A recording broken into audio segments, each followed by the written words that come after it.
How to fix Discord overlay not working. Here are some tips that may help fix Discord overlay not working. 1. Check if you have enabled overlay in Discord, shown as above. 2. Disable hardware acceleration in Discord. 3. Run Discord as administrator. 4.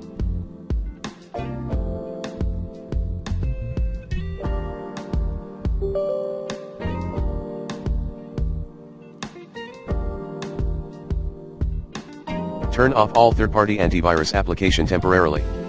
5. Reboot your PC. 6. Update Discord.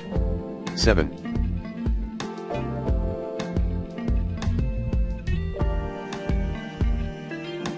Remove, using the recommended uninstall tool Pro in this video guide, then reinstall Discord application.